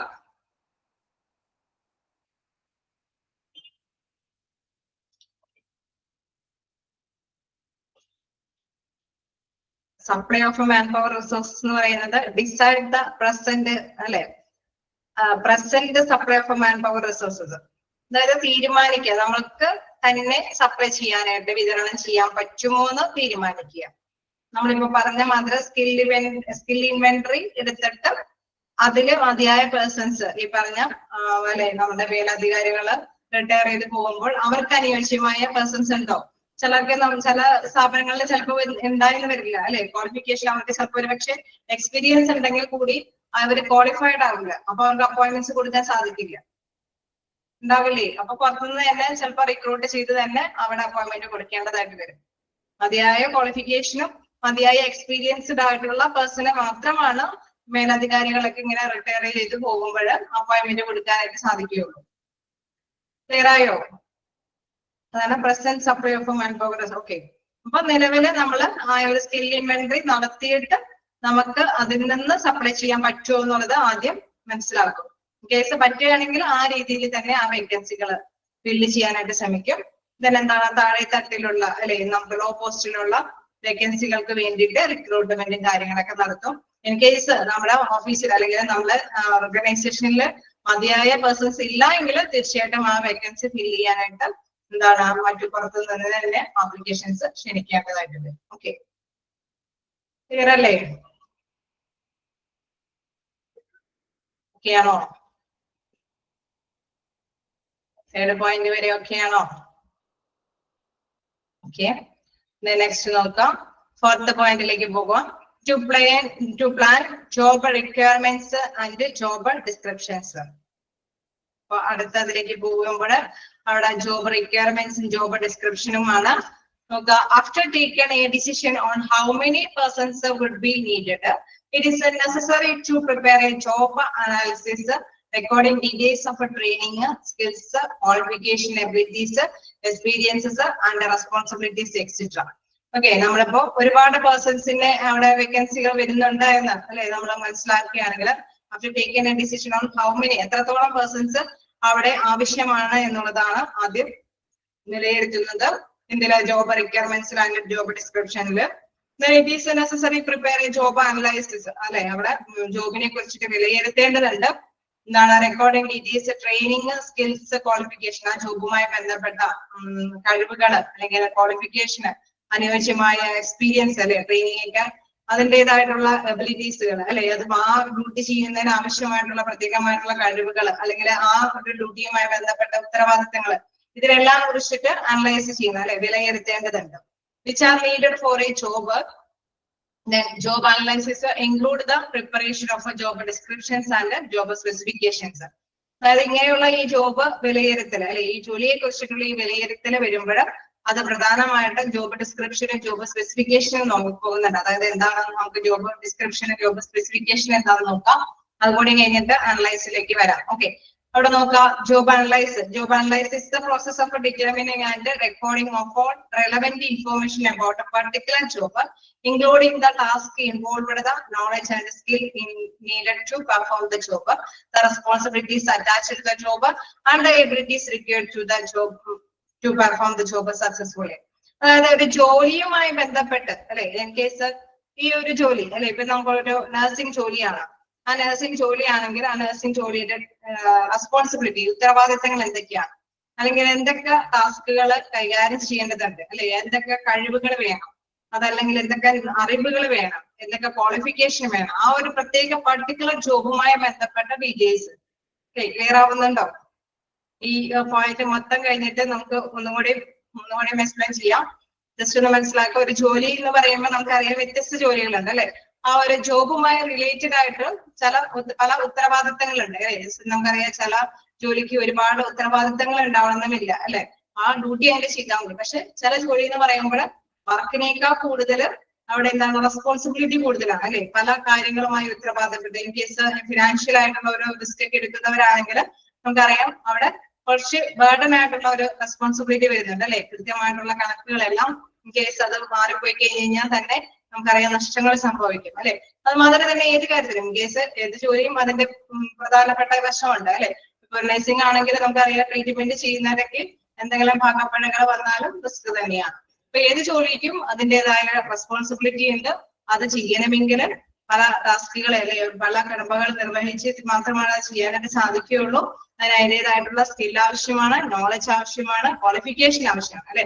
ദെൻ ജോബ് റിക്വയർമെന്റ്സ് എന്ന് പറയുമ്പോൾ job requirements are qualification and skills needed for a certain position.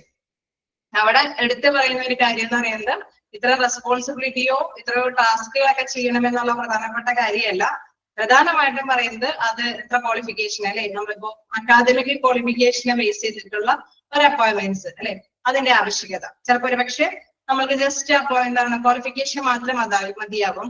ട്രെയിനിങ്ങും കാര്യങ്ങളൊക്കെ ആ കമ്പനി തന്നെ അവർക്ക് സ്പോൺസർ ചെയ്യും അല്ലെ. അതിനുശേഷമായിരിക്കും അവർക്ക് ആ ജോലിയുമായിട്ട് ബന്ധപ്പെടേണ്ട ആവശ്യകത ഉണ്ടാവുള്ളൂ. അപ്പൊ അങ്ങനെയുള്ള ജോലികളും ഉണ്ടാവില്ലേ? അങ്ങനെയുള്ള ജോലി ഉണ്ടാവില്ലേ? അതായത് എന്താണ് ട്രെയിനിങ് കാര്യങ്ങളൊക്കെ കമ്പനി തന്നെ നൽകും.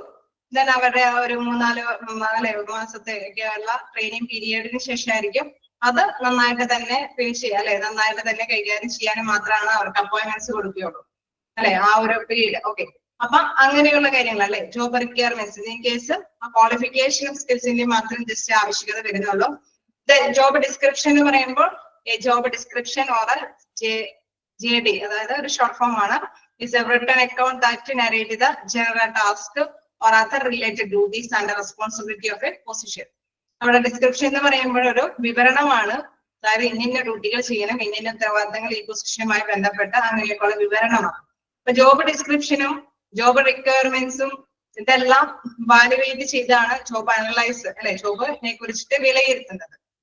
ഓക്കെ, ഒരു ക്വാളിഫിക്കേഷൻ, ഒരു വ്യക്തിയെ നമ്മൾ തെരഞ്ഞെടുക്കുമ്പോൾ അവർക്ക് മതിയായ ക്വാളിഫിക്കേഷൻ വേണം, എക്സ്പീരിയൻസ് വേണം, ഇന്ന റെസ്പോൺസിബിലിറ്റി ഉണ്ട് അല്ലെ, അതിന്റെ ആ ഒരു വിവരണാത്മകമായിട്ടുള്ള കാര്യങ്ങളുണ്ട്. ആ റെസ്പോൺസിബിലിറ്റിയൊക്കെ അവിടെ കൃത്യമായിട്ട് തന്നെ വരച്ച് അല്ലെ, നരേറ്റ് ചെയ്യാന്ന് പറഞ്ഞു കഴിഞ്ഞാൽ രീതി തിട്ടപ്പെടുത്തി തന്നെ വെക്കുന്നുണ്ട്. തീർച്ചയായിട്ടും അത് ആ ഉത്തരവാദിത്തങ്ങൾ ഏറ്റെടുക്കാൻ കഴിയുന്നവർക്കാണ് ആ പൊസിഷൻ കൊടുക്കുകയുള്ളൂ അല്ലേ. അങ്ങനെ ഉണ്ടാവില്ലേ? ചില വ്യക്തികൾക്ക് നമുക്കറിയാം ക്വാളിഫിക്കേഷൻ എക്സ്പീരിയൻസ് ഒക്കെ ഉണ്ട്, ചില ഉത്തരവാദിത്തങ്ങൾ ഏറ്റെടുക്കാനായിട്ടുള്ള ഒരു കോൺഫിഡൻസ് ഉണ്ടാവില്ല. അങ്ങനെ ഉണ്ടാവാതിരിക്കുമോ? അങ്ങനെ ഉണ്ടാവോ? ശരിയാണോ? അങ്ങനെയൊക്കെ ഉണ്ടാവോ? ചിലപ്പോ ട്രെയിനിങ് ഒക്കെ കിട്ടി അവർക്ക് അതില് അല്ലെ ചെയ്യാനായിട്ട് സാധിക്കും അല്ലെ. പക്ഷെ മറ്റ് അനുബന്ധ ജോലികൾ ചെയ്യാനായിട്ട് അവർക്ക് ഓക്കെ. അപ്പൊ അങ്ങനെയൊക്കെയുള്ള അല്ലെ ഒരു അനുബന്ധ ജോലി, ഒരു സ്ഥാപനത്തിന്റെ ഉത്തരവാദിത്തങ്ങൾ അത് വിവരിക്കുന്ന ഒരു രേഖ പോലെയുള്ള ഒരു അക്കൗണ്ട് ആണ് ശരിക്കും പറഞ്ഞ ജോബ് ഡിസ്ക്രിപ്ഷൻ എന്ന് പറയുന്നത്. നമ്മളിപ്പോ വിവരിച്ചു വരുന്നത് എന്താണ്? To plan job requirements and job description ആണ്.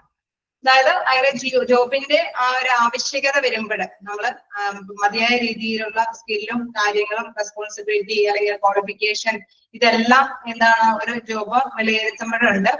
ദെൻ അതിലപ്പോ സെപ്പറേറ്റ് പറയുകയാണ് എന്താണ് ജോബ് ഡിസ്ക്രിപ്ഷൻ. ജോബ് ഡിസ്ക്രിപ്ഷൻ എന്ന് പറയുമ്പോൾ എന്താണ് അവിടെ കൃത്യമായിട്ടും കടമകൾ എന്തൊക്കെയാണ്, അല്ലെങ്കിൽ ഡ്യൂട്ടികൾ എന്താണ്, അല്ലെങ്കിൽ എന്താണ് ഉത്തരവാദിത്തങ്ങൾ എന്താണ്, അതൊക്കെ നരേറ്റ് ചെയ്യുന്ന ഒരു ഫോമാറ്റ് ആണ് എന്താണ് ജോബ് ഡിസ്ക്രിപ്ഷൻ എന്ന് പറയുന്നത്. ആ ജോബ് ഡിസ്ക്രിപ്ഷൻ എവാലുവേറ്റ് ചെയ്യും. ഓക്കെ, ഈ വ്യക്തി ഈ പറഞ്ഞ ഉത്തരവാദിത്തങ്ങളൊക്കെ നിറവേറ്റാൻ പറ്റുന്ന യോഗ്യനായ വ്യക്തിയാണോ.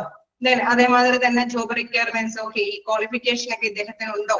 ഓക്കെ, ഇതൊക്കെ ഇവാലുവേറ്റ് ചെയ്തിട്ടല്ലേ അപ്പോയിന്റ്മെന്റ് തരുള്ളൂ അല്ലേ, ആണോ? വെറുതെ ആരെങ്കിലും കുറച്ച് ക്വാളിഫിക്കേഷൻ കണ്ട ഉടനെ തന്നെ അപ്പോയിന്റ്മെന്റ് കൊടുക്കുമോ? ചില ക്വാളിഫിക്കേഷനിൽ ജസ്റ്റ് എന്താണ് ക്വാളിഫിക്കേഷൻ മാത്രം മതിയാവും. ഞാൻ നേരത്തെ പറഞ്ഞു, ചിലതിൽ ക്വാളിഫിക്കേഷൻ മാത്രം മതിയാവും. അവർ ആ ട്രെയിനിങ് പീരീഡിൽ നോക്കിയാണ് അവരുടെ പെർഫോമൻസ്, അത് കഴിഞ്ഞിട്ടായിരിക്കും അപ്പോയിന്റ്മെന്റ് കൊടുക്കുക. പക്ഷെ ചില കാര്യങ്ങളിൽ നമുക്കറിയാം എന്താണ് അവരുടെ ക്വാളിഫിക്കേഷൻ മാത്രമല്ല അവർ അനലൈസ് ചെയ്യുന്നത്, അവരുടെ സ്കില്ലും അല്ലെ, അവരുടെ എക്സ്പീരിയൻസും സ്കില്ലും, അതോടൊപ്പം തന്നെ ഈ നരേറ്റ് ചെയ്ത് വെച്ചിരിക്കുന്ന കാര്യങ്ങളൊക്കെ, ഈ ഉത്തരവാദിത്തങ്ങളൊക്കെ ഏറ്റെടുക്കാൻ പറ്റുന്ന മതിയായ പേഴ്സൺ ആണോ എന്നൊക്കെ വിലയിരുത്തും ഇല്ലേ. അങ്ങനെയൊക്കെ വിലയിരുത്തില്ലേ? അതിനുശേഷമല്ലേ അപ്പോയിന്റ്മെന്റ് കിട്ടുള്ളൂ, ആണോ? ഓക്കെ, അപ്പൊ അതിന് വേണ്ടിയിട്ട് നമ്മള് ഒരു തയ്യാറാക്കൽ എന്തായാലും മാനേജ്മെന്റിന്റെ ഭാഗത്തുനിന്ന് അങ്ങനെയൊക്കെയുള്ള ഒരു നടപടിക്രമങ്ങൾ, ഒരു പ്രോസസ്സ് അവിടെ എടുത്തു വെച്ചിരിക്കും അല്ലെ, മുൻകൂട്ടി തന്നെ തയ്യാറാക്കി വെച്ചിരിക്കും. എന്നാ നമുക്കറിയാം ഹയർ പൊസിഷനിലൊക്കെ വ്യക്തികളെ നിയമിക്കുന്നതിന് മുമ്പ് തന്നെ അവര് എല്ലാ കാര്യങ്ങളും എവാലുവേറ്റ് ചെയ്യും അല്ലെ. ചിലപ്പോ ഇന്റർവ്യൂ സെക്ഷനിലൊക്കെ അവര് ഓരോ ടാസ്കുകളൊക്കെ അവരെ ഏൽപ്പിക്കും അല്ലെ. ആ ടാസ്കുകളൊക്കെ കൃത്യമായിട്ട് തന്നെ നിർവഹിക്കുന്നുണ്ടോ എന്ന് ഉറപ്പ് വരുത്തിയതിനു ശേഷമാണ് അവർക്ക് അപ്പോയിന്റ്മെന്റ് ഒക്കെ കൊടുക്കുകയുള്ളൂ. അപ്പൊ എന്താണ് ആ ഒരു പ്രോസസ്സിൽ പ്രധാനമായിട്ട് പറയുന്നത് to plan job requirements and job description. അതായത് ആവശ്യകത എന്താണ്, ജോബിന്റെ ആവശ്യകത അനുസരിച്ചിട്ട് തന്നെ അതിന്റെ ആ ഒരു രൂപരേഖയൊക്കെ തയ്യാറാക്കുകയാണ് ഇവിടെ വരുന്നത്.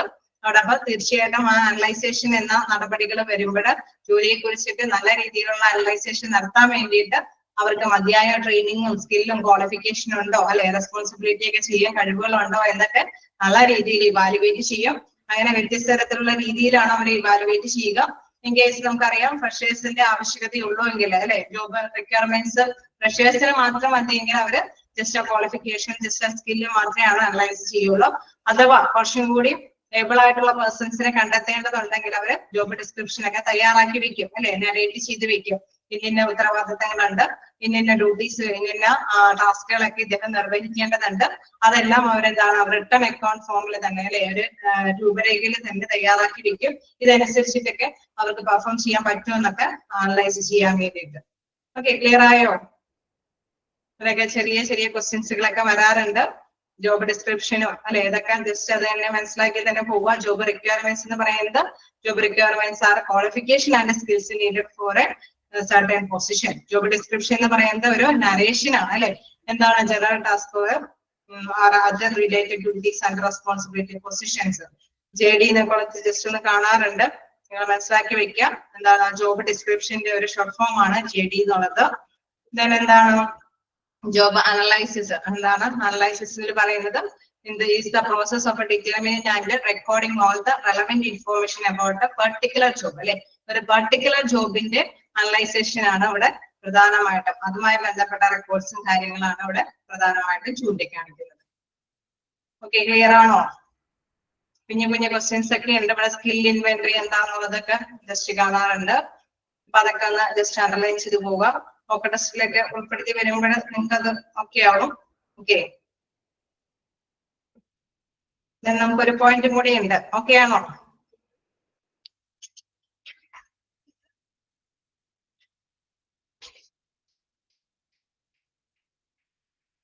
ജസ്റ്റ് വായിച്ചു നോക്കിക്കോളൂ, കാരണം കുഞ്ഞു കുഞ്ഞു കുറച്ച് കാര്യങ്ങളുണ്ടല്ലോ, ഒന്ന് വായിച്ചു നോക്കാം.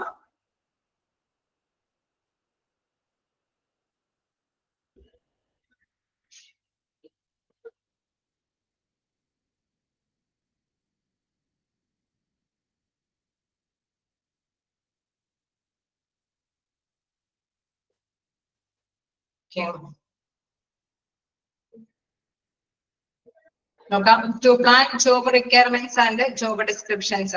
After taking a decision on how many persons would be needed, അല്ലെ, നമ്മള് എത്രത്തോളം പേഴ്സൺസിന്റെ ആവശ്യകത ഉണ്ടാവും എന്നുള്ളത് തീരുമാനിക്കുന്നത്. It is necessary to prepare a job analysis recording details of training, skills, qualification, abilities, experience and responsibilities, etc.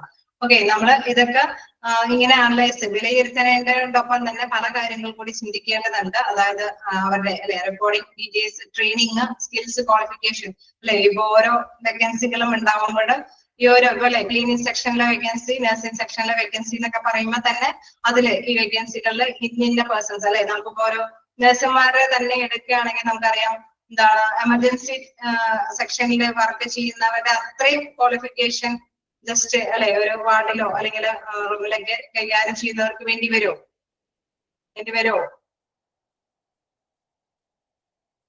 അത്രയും എക്സ്പീരിയൻസ് ഒക്കെ വേണ്ടി വരുമോ? നിങ്ങൾ തന്നെ പറയാം. ഓക്കെ, എല്ലാവർക്കും ഒരേപോലെ വേണ്ടി വരുമോ?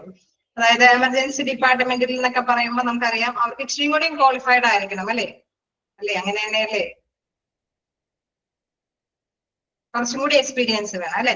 അതായത് അവിടെ കുറച്ചും കൂടി എക്സ്പീരിയൻസ്, കാരണം എന്തും പെട്ടെന്ന് വന്നു കഴിഞ്ഞാൽ ഓക്കെ അവർക്ക് എന്താണ്, അവർക്ക് എന്തിനേയും കുറിച്ചിട്ടും അല്ലെ പെട്ടെന്ന് ചെയ്യാനുള്ള ഒരു പ്രത്യേകമായിട്ടുള്ള ഏത് കടമ്പ വന്നാലും അത് നിർവഹിക്കാനുള്ള ഉത്തരവാദിത്വ ബോധം അത് അല്ലെ അവർക്കുണ്ടാവും. തീർച്ചയായിട്ടും അത് കൈകാര്യം ചെയ്യുന്ന പേഴ്സൺസിനെ ആയിരിക്കും അത്തരത്തിലുള്ള അപ്പോയിന്റ്മെന്റ്സ് കൊടുക്കുക. അപ്പൊ നമ്മൾ ഒരു നഴ്സിംഗ് സെക്ഷൻ എന്ന് പറഞ്ഞെടുത്താൽ തന്നെ ഓപ്പറേഷൻ തിയേറ്ററിൽ വർക്ക് ചെയ്യുന്ന നഴ്സുമാരുണ്ട്, എമർജൻസി ഡിപ്പാർട്ട്മെന്റിലുണ്ട്, വാർഡിലുണ്ട്, അതേമാതിരി തന്നെ അല്ലെ സ്റ്റാഫ് നഴ്സുമാർ റൊട്ടീൻ അല്ലെ ഇൻ കേസ് എല്ലാ ദിവസവും അല്ലെ ഷിഫ്റ്റ് ഡ്യൂട്ടി പോലെ ഇങ്ങനെ ചെയ്തു പോകുന്ന എല്ലാവർക്കും ഉണ്ട് ഡ്യൂട്ടി. എങ്കിൽ കൂടി ഓരോ സെക്ഷൻ അനുസരിച്ചിട്ട് തന്നെ വേരിഫിക്കേഷൻ ഉണ്ടാവും അല്ലെ. അവരുടെ ആ ഓരോ എക്സ്പീരിയൻസിലും കാര്യങ്ങളിലൊക്കെ വേരിഫിക്കേഷൻ ഉണ്ടാവും. ക്ലിയർ ആവുന്നുണ്ടോ? ഓക്കെയാണോ? ഓക്കെ, അപ്പൊ അങ്ങനെ വരുമ്പോൾ എന്താണ് ഈ വേക്കൻസികൾ വരുമ്പോൾ ഒരു സെക്ഷനിൽ തന്നെയാണ് വേക്കൻസി, നഴ്സിംഗ് സെക്ഷനിൽ തന്നെയാണ് വേക്കൻസി. പക്ഷെ ഓരോ വിഭാഗത്തിനും അതിനനുസരിച്ചിട്ടുള്ള ഡിഫറെന്റ് ക്വാളിഫിക്കേഷൻ, ഡിഫറെന്റ് എക്സ്പീരിയൻസുകളും ചില റെസ്പോൺസിബിലിറ്റി ഏറ്റെടുക്കാനുള്ള കഴിവും ചില ഉത്തരവാദിത്തങ്ങൾ ഏറ്റെടുക്കാനുള്ള കഴിവൊക്കെ അവിടെ വ്യത്യസ്തമായിട്ടുണ്ട്. അപ്പൊ ഇവരിങ്ങനെ അറേഞ്ച് ചെയ്യുമ്പോൾ വേക്കൻസികൾ അറേഞ്ച് ചെയ്യുമ്പോൾ എന്താണ് അത് ഡയറക്റ്റ് ചെയ്ത് വെക്കും അല്ലെ. ഇങ്ങനെയുള്ള റെസ്പോൺസിബിലിറ്റി ഡ്യൂട്ടീസ് ഒക്കെ ഏറ്റെടുക്കാൻ പറ്റുന്ന വ്യക്തികളായിരിക്കണം. അല്ലെങ്കിൽ ഇന്ന ഫ്രഷേഴ്സ് ആണെങ്കിലും കുഴപ്പമില്ല, എക്സ്പീരിയൻസ്ഡ് അല്ലെ ഒരു വർഷത്തെ എക്സ്പീരിയൻസ് ഉള്ള പേഴ്സൺസിനൊക്കെ കേട്ടാം, കുറച്ചും കൂടി എക്സ്പീരിയൻസ്ഡ് ആയിട്ടുള്ള പേഴ്സൺസിനായിരിക്കണം ഓപ്പറേഷൻ തിയേറ്ററിലൊക്കെ കേട്ടേണ്ടത്. അപ്പൊ നമുക്കറിയാം ഒരു സെക്ഷനിൽ തന്നെയാണ് വേക്കൻസി എങ്കിലും അത് ഡിഫറെന്റ് ആയിട്ടുള്ള കുറച്ചും കൂടി എബിലിറ്റീസുകൾ വ്യത്യസ്തമായിരിക്കും ഓരോ പേഴ്സൺസിനും. ഓക്കെ, ക്ലിയർ ആണോ? ഇതാണ് ഇവിടെ ഉദ്ദേശിക്കുന്നത്. ജോബ് റിക്വയർമെന്റ്സ് ആൻഡ് ഡിസ്ക്രിപ്ഷനിൽ പ്രധാനമായിട്ട് ഉദ്ദേശിക്കുന്നതാണ്. ആവശ്യകതകളുണ്ട് ഒരു സെക്ഷനിൽ തന്നെയാണ്, പക്ഷെ ആ സെക്ഷനിൽ തന്നെ നമ്മൾക്ക് വേക്കൻസികൾ വരുമ്പോൾ വ്യത്യസ്തമായിട്ടുള്ള ക്വാളിഫിക്കേഷൻ സെയിം ആണെങ്കിൽ കൂടി എക്സ്പീരിയൻസുകളും റെസ്പോൺസിബിലിറ്റീസും ഡ്യൂട്ടീസുകളൊക്കെ ഏറ്റെടുക്കാൻ അനുയോജ്യമായിട്ടുള്ള പേഴ്സൺസ് ആയിരിക്കണം. ഓക്കെ, ക്ലിയർ ആയോ? അതാണ് അവിടെ ജോബ് അനലൈസ് ചെയ്യുകയും ജോബ് ഡിസ്ക്രിപ്ഷനിലൊക്കെ എടുത്ത് പറയുന്നത്. ഓക്കെ, അതാണ് അവിടെ പ്രധാനമായിട്ടും ഉദ്ദേശിക്കുന്നത്. നമ്മൾ വേക്കൻസികൾ വരുമ്പോഴൊക്കെ സെയിം വേക്കൻസികളാണ്, പക്ഷെ ഡിഫറെന്റ് പൊസിഷനിൽ എന്താണ് ഡിഫറെന്റ് ആയിട്ടുള്ള ഡ്യൂട്ടീസും റെസ്പോൺസിബിലിറ്റി ഒക്കെ കൈകാര്യം ചെയ്യേണ്ടവരുണ്ടാവാം. അപ്പൊ അതുകൊണ്ട് തന്നെ അത് ആ രീതിയിൽ തന്നെയായിരിക്കും അവര് റേറ്റ് ചെയ്ത് വെക്കുന്നത്. ചിലതിന് ഫ്രഷേഴ്സിനെ വേണമെങ്കിലും അപ്പോയിന്റ്മെന്റ് ചെയ്യാം, ചിലതിന് 1-2 എക്സ്പീരിയൻസ് 1-2 വർഷത്തെ എക്സ്പീരിയൻസുകൾ മതിയാവാം. പക്ഷെ ചിലതിന് കുറച്ചും കൂടി ആ റെസ്പോൺസിബിലിറ്റീസും ഡ്യൂട്ടീസുകളും ഒക്കെ ഇന്ന ഡ്യൂട്ടീസും ഇന്ന റെസ്പോൺസിബിലിറ്റിയും അതുകൊണ്ടാണ് ജോബ് ഡിസ്ക്രിപ്ഷൻ എടുത്ത് പറയുന്നത്. Job description or JD is a written account that narrates the general tasks or other related duties and responsibilities of a position. ആ പൊസിഷന് അനുയോജ്യമായിട്ടുള്ള ഉത്തരവാദിത്തങ്ങളും ചുമതലകളും അല്ലെങ്കിൽ ആ ടാസ്കുകൾ നിർവഹിക്കാനായിട്ടുള്ള ഇന്ന കടമ്പകൾ അതെല്ലാം കൃത്യമായിട്ട് തന്നെ നാരേറ്റ് ചെയ്ത് വെക്കും. അതെല്ലാം ചെയ്യാനായിട്ട് യോഗ്യമായിട്ടുള്ള വ്യക്തികളെ ആയിരിക്കും അത്തരത്തിലുള്ള പൊസിഷനിലൊക്കെ നിയമിക്കുന്നത്. ഓക്കെ, ക്ലിയർ അല്ലേ? ാണ്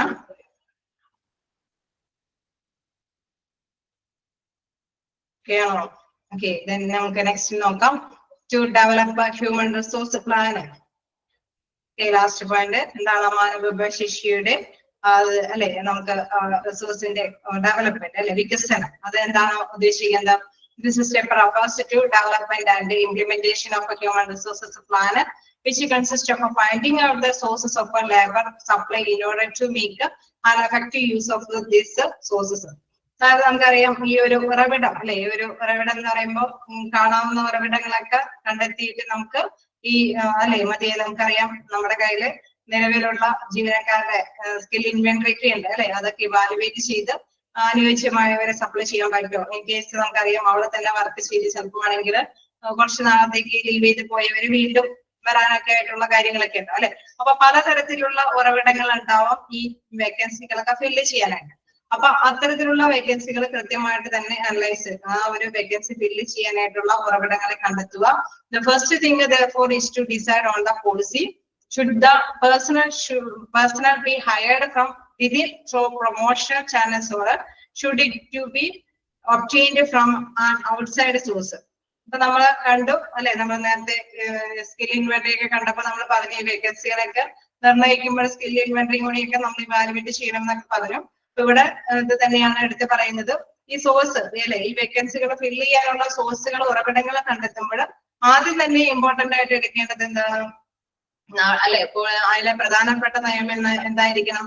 should be the personal B hired from within through promotion channels അല്ലെ, നമ്മുടെ ഓർഗനൈസേഷനിലുള്ള ചാനലിൽ നിന്ന് തന്നെ അല്ലെ, അവിടെ നിന്ന് തന്നെ മതിയായ അനുയോജ്യമായിട്ടുള്ള പേഴ്സൺസ് ഉണ്ടോ എന്നുള്ളത് ആദ്യം തന്നെ ഇവാലുവേറ്റ് ചെയ്യണം. വേക്കൻസികൾ വരുമ്പോൾ ആദ്യം തന്നെ നമ്മുടെ സ്ഥാപനത്തിൽ മതിയായ പേഴ്സൺസ്, ക്വാളിഫൈഡ് എക്സ്പീരിയൻസ്ഡ് ആയിട്ടുള്ള പേഴ്സൺസ് ഉണ്ടോ എന്നുള്ളത് ആദ്യം തന്നെ കണ്ടെത്തുക എന്നുള്ളതാണ്. ദെൻ എന്താണ് അത് അങ്ങനെയുണ്ടെങ്കിൽ തീർച്ചയായിട്ടും അതിൽ തന്നെ നികത്താനായിട്ട് ശ്രമിക്കുക. Then should it be obtained from an outside source? In case ഇല്ല എങ്കിലാണ് നമ്മൾ പുറത്തുനിന്ന് റിക്രൂട്ട്മെന്റ് ഒക്കെ നടത്തി അപേക്ഷകളൊക്കെ നടത്തി ക്ഷണിച്ച് അതിൽ നിന്ന് സെലക്ട് ചെയ്ത് അപ്പോയിന്റ്മെന്റ് കൊടുക്കേണ്ടത്. The best policy followed by most organizations is to fill up higher vacancies by promotion and lower level positions by recruitment from the labor market. അതായത് മോസ്റ്റ് അല്ലെ, പ്രധാനമായിട്ട് മിക്ക സ്ഥാപനങ്ങളും അങ്ങനെ തന്നെയാണ് പോകുന്നത്. എന്താണ് വലിയ വലിയ മേൽത്തട്ടിലുള്ള ഇങ്ങനെയുള്ള റിട്ടയർമെന്റ് കാര്യങ്ങൾ, അല്ലെങ്കിൽ ചിലപ്പോഴൊക്കെ വോളണ്ടറി കഴിഞ്ഞാൽ റിട്ടയർ ചെയ്ത് പോകാനൊക്കെ സാധ്യതയുണ്ട്, സ്വമേധയാ വിരമിച്ചു പോകാനൊക്കെ ആയിട്ടുള്ള സാധ്യതയുണ്ട്. അങ്ങനെ പോകുന്ന വേക്കൻസികളൊക്കെ മതിയായ പേഴ്സൺസിന് അനുയോജ്യമായ അല്ലെ, ആ സ്ഥാപനത്തിൽ തന്നെ അനുയോജ്യമായിട്ടുള്ള പേഴ്സണെ കൊണ്ട് നികത്തിയാണ് മിക്കവാറും എല്ലാ സ്ഥാപനങ്ങളും ചെയ്യുന്നത്. ദെൻ അത് ലോവർ ലെവലിലുള്ള അല്ലെ, താഴെ തട്ടിലുള്ള വേക്കൻസികൾ ഫില്ല് ചെയ്യാനായിട്ടാണ് മാർക്കറ്റിൽ നിന്ന്, അതായത് പുറത്തു നിന്ന് അപേക്ഷകളൊക്കെ ക്ഷണിച്ച് അവരെ സെലക്ട് ചെയ്ത് അപ്പോയിന്റ്മെന്റ് കൊടുക്കുന്നത്. ഓക്കെയാണോ? 5 പ്രോസസ്സാണ്. ഓക്കെയാണോ? ഓക്കെയാണ്.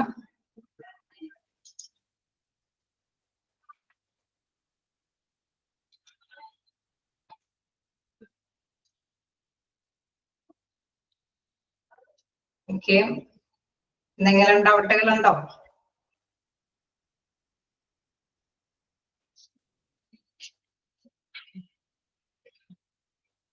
ക്ലിയർ ആവുന്നുണ്ടോ?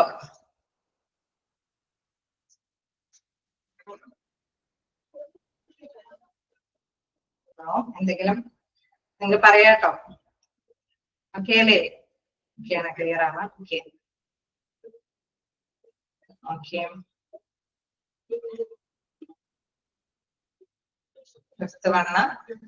To develop human resource plan, ഇത്രയുള്ള പ്രധാനമായിട്ടും പറയുന്നത് നേരത്തെ പറഞ്ഞ സ്കിൽ ഇൻവെന്ററിയുടെ പോർഷൻ തന്നെയാണ് ഇവിടെ എടുത്ത് പറയുന്നത്. അതായത് അല്ലെ, നമുക്ക് finding out the source of labour supply. നമുക്കറിയാം ഇങ്ങനെ വേക്കൻസികൾ വരാൻ സാധ്യതയുണ്ട്. ഇങ്ങനെ വേക്കൻസികൾ വരുമ്പോൾ തീർച്ചയായിട്ടും എന്താണ് അവിടെ വേക്കൻസികൾ നികത്തണം അല്ലെ, അവിടെ തൊഴിലാളികളുടെ ആ ഒരു ഗ്യാപ്പ് നികത്തേണ്ടതുണ്ട്.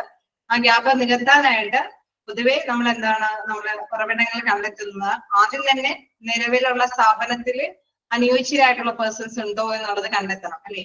മേൽത്തട്ടിലുള്ള വേക്കൻസികളാണ് എങ്കിൽ ഇതിലൂടെ നമ്മളിപ്പോ നഴ്സിംഗ് ഫീൽഡ് തന്നെ ഒരു എക്സാമ്പിൾ ആയിട്ട് നമ്മളിപ്പോൾ ഹോസ്പിറ്റൽ അഡ്മിനിസ്ട്രേഷൻ ആയതുകൊണ്ട് തന്നെ ഞാൻ ഇടയ്ക്ക് അത് തന്നെ പറയുന്നത് അതുകൊണ്ടാണ്.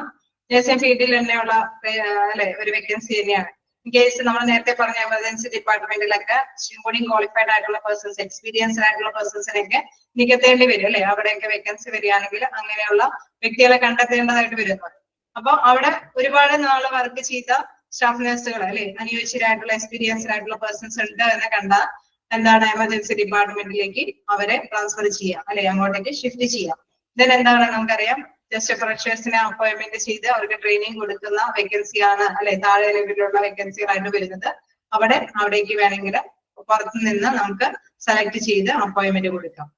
ഓക്കെ, ക്ലിയർ ആയോ? അതായത് നമ്മളിങ്ങനെ പ്ലാൻ ചെയ്യുമ്പോൾ മോസ്റ്റ് ഓഫ് ദ ഫേമും ഏതൊരു സ്ഥാപനം, ഇൻ കേസ് ഞാനിപ്പോ ഹോസ്പിറ്റലിന്റെ കാര്യം മാത്രമല്ല, ഇൻ കേസ് ഏതോ ഒരു ഓർഗനൈസേഷൻ, ഒരു പ്രൊഡക്ഷൻ ഉണ്ടാക്കുന്ന ഒരു ഒരു കമ്പനി ആണെങ്കിലും കൂടി അല്ലെ, അവിടെ നമുക്കറിയാം ആദ്യം പ്രൊഡക്ഷന്റെ ബേസിക് ലെവലിൽ വർക്ക് ചെയ്യുന്നവരാണെങ്കിൽ അല്ലെ, മേൽത്തട്ടിലുള്ള വേക്കൻസി വരുമ്പോൾ അവർ അതിലെ എക്സ്പീരിയൻസ്ഡ് ആണ്. അപ്പൊ അവരെന്ത് ചെയ്യും, മേൽത്തട്ടിലുള്ള വേക്കൻസികളിലേക്ക് അങ്ങോട്ടേക്ക് ട്രാൻസ്ഫർ ചെയ്യും അല്ലെ, ആ ബ്രാഞ്ചിലേക്ക് ട്രാൻസ്ഫർ ചെയ്യും. ഇത് രണ്ടാണ് ആദ്യം കിട്ടുന്ന ആ ട്രെയിനിങ് പാക്കേജിലേക്കൊക്കെ പുറത്തുനിന്ന് അപ്പോയിന്റ്മെന്റ് കൊടുക്കും. അപ്പൊ കമ്പനിയെ സംബന്ധിച്ച് എന്താണ്, ഫ്രഷേഴ്സ് ആകുമ്പോൾ അധികം സാലറി ഒന്നും കൊടുക്കേണ്ടി വരുന്നില്ല. അതേസമയം എന്താണ്, അവർക്ക് വേക്കൻസി അല്ലെ, അവർക്ക് അധികം സാലറി കൊടുക്കാതെ തന്നെ അപ്പോയിന്റ്മെന്റ് കൊടുക്കുകയും ചെയ്യാം. അതേമാതിരി തന്നെ നിലവിലുള്ള വ്യക്തികൾക്ക് കുറച്ചും കൂടി കഴിവ് അല്ലെ, എക്സ്പീരിയൻസ് കിട്ടിയത് കൊണ്ട് തന്നെ മേൽത്തരത്തിലുള്ള വേക്കൻസികളെ അവർ അപ്പോയിന്റ്മെന്റ് കൊടുത്ത് അവർക്ക് ഒരുപാട് ട്രെയിനിങ് ഒന്നും കൊടുക്കാതെ തന്നെ അവരിൽ നിന്ന് മാക്സിമം റിസൾട്ട് നേടിയെടുക്കാനും സാധിക്കും. അപ്പൊ കമ്പനിയെ സംബന്ധിച്ച് നോക്കുമ്പോൾ രണ്ട് രീതിയിലെ ബെനിഫിറ്റ് ആണ്. അവർക്ക് കൂടുതൽ ട്രെയിനിങ് കൊടുക്കേണ്ടി വരുന്നില്ല, ഫ്രഷേഴ്സിന് കുറച്ച് സാലറിയും കൊടുത്താൽ മതി. അതേമാതിരി തന്നെ അവിടെയുള്ള വർക്കേഴ്സിനും സംതൃപ്തമാണ്. കാരണം അവര് നന്നായിട്ട് ഇത്രയും നാളും ലോവർ ലെവലിൽ നിന്ന് വർക്ക് ചെയ്ത് അവര് സാറ്റിസ്ഫൈഡ് ആയപ്പോൾ പ്രൊമോഷൻ കിട്ടി അല്ലെ, അവർക്ക് സാറ്റിസ്ഫൈഡ് ആണ്, അവർക്ക് സാലറി ഇത്തിരി കൂടി കൂട്ടി കിട്ടുന്നു. അവരും എന്താണ് മാക്സിമം സാറ്റിസ്ഫൈഡോട് കൂടിയിട്ട് വർക്ക് ചെയ്യാനായിട്ട് തയ്യാറാവും. ഓക്കെ അല്ലേ? ഇതാണ് ഡെവലപ്പ് ഹ്യൂമൻ റിസോഴ്സ് പ്ലാനിങ്ങിൽ പറയുന്നത്. ഓക്കെ, അപ്പൊ നമുക്ക് ഇനി എന്തെങ്കിലും ഡൗട്ട്?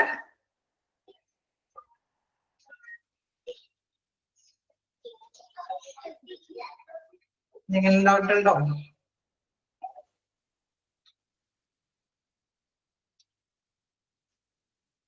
എന്തെങ്കിലും ഡൗട്ടൊക്കെ ഇല്ല? ഓക്കെ, അപ്പൊ ഇനി നെക്സ്റ്റ് ക്ലാസ് നമുക്ക് അടുത്ത ഭാഗം കണ്ടിന്യൂ ചെയ്യാം.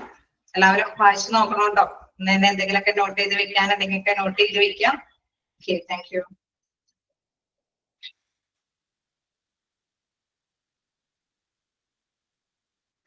Thank you, ma'am. Thank you, ma'am.